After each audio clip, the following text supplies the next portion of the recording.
de engenharia em engenharia. Nada muda, os cálculos são os mesmos, a progressão são as mesmas.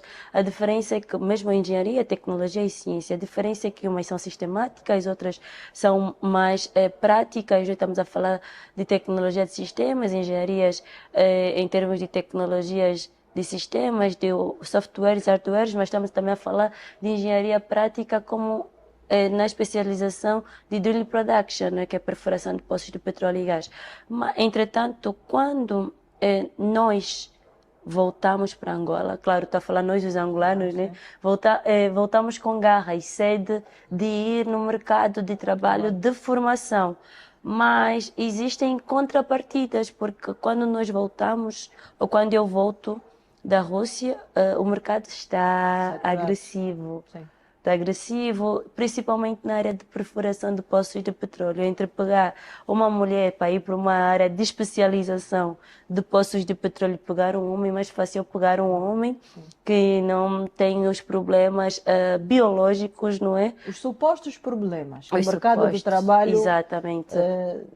Usa como entrave para o desenvolvimento de algumas carreiras para as mulheres. Exatamente. Então, só que engraçado é que eu saio de uma terceira indústria perigosíssima que é o oil and gas e sou, vamos dizer assim, contratada para uma indústria muito mais perigosa com relação ao oil and gas, que é a aceria, não é? Que são as siderurgias. As siderurgias são muito perigosas. Estamos a falar de aços, estamos a falar de panelas, altas temperaturas, fornos. Mas trabalhavas mesmo, punhas mesmo a mão na massa, mão estavas na mesmo massa, lá. é mão na massa. É mão na massa, é setup. É uma. Tanto até que eu escapei morrer mesmo dentro da cirurgia.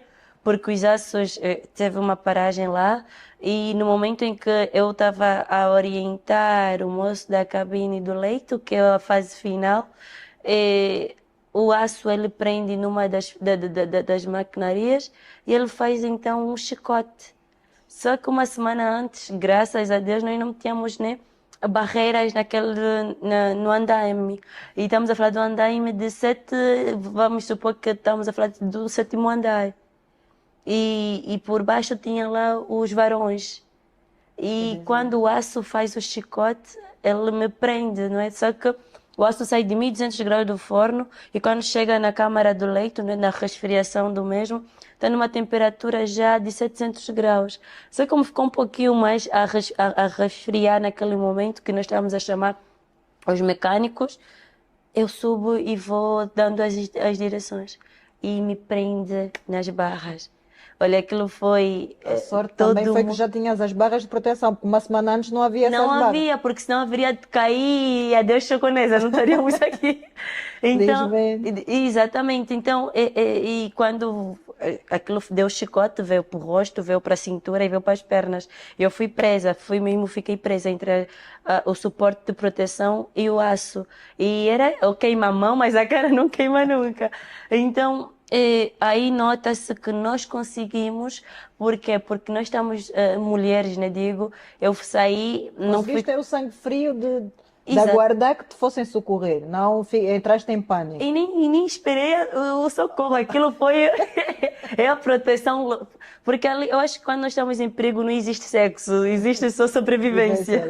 Então foi isso, foi aí que eu me apercebi, não, olha, aqui ainda dá para dar mais e claramente dei mais.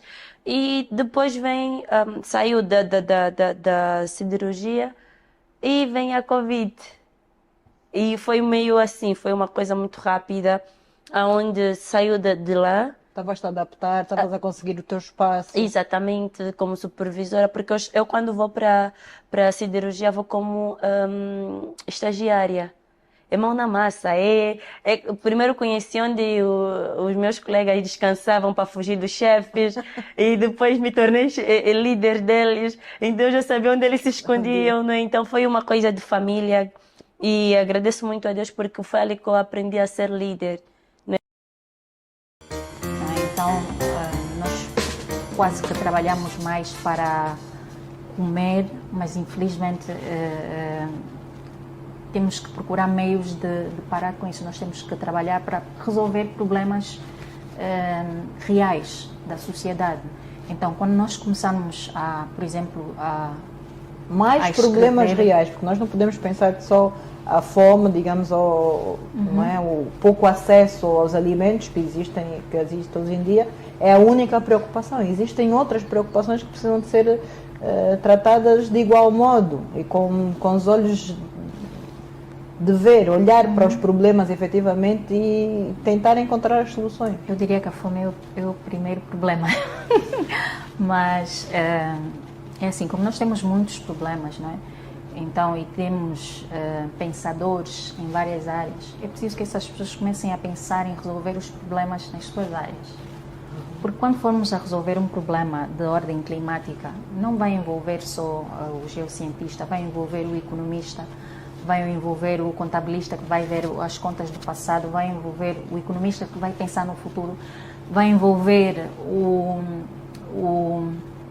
o advogado que vai trabalhar com as leis para que haja compliance e tudo mais quando formos a implementar as políticas públicas, e que essas políticas públicas vão dar lugar à inovação e vão, por exemplo, porque quando não existe quando a cadeia não está bem implementada, completa, quando a infraestrutura, acho que é a palavra que eu quero dizer, quando a infraestrutura não está bem posta, quando cada indivíduo não faz o seu papel, então cada vez mais ficamos com uma sociedade fragmentada e não conseguimos dar essas respostas, não é? Então, para o meu time, o que nós tentamos fazer é isso, é buscar, nós trabalhamos muito como facilitadores, então nós vamos buscar quem na área das geociências pode resolver essa parte, quem na economia pode resolver. Então é muito com base em opiniões fidedignas, com base científica para resolver determinados problemas. E quais são os problemas? Pode ser saneamento, não é? Pode ser, vou falar aqui mais para a nossa realidade, vai ser saneamento, vai ser abastecimento de água, mas isso tudo vai gerar um problema muito maior, não é? Que é o desequilíbrio que tem na natureza. E então, para resolver essas questões, é necessário que exista toda a infraestrutura.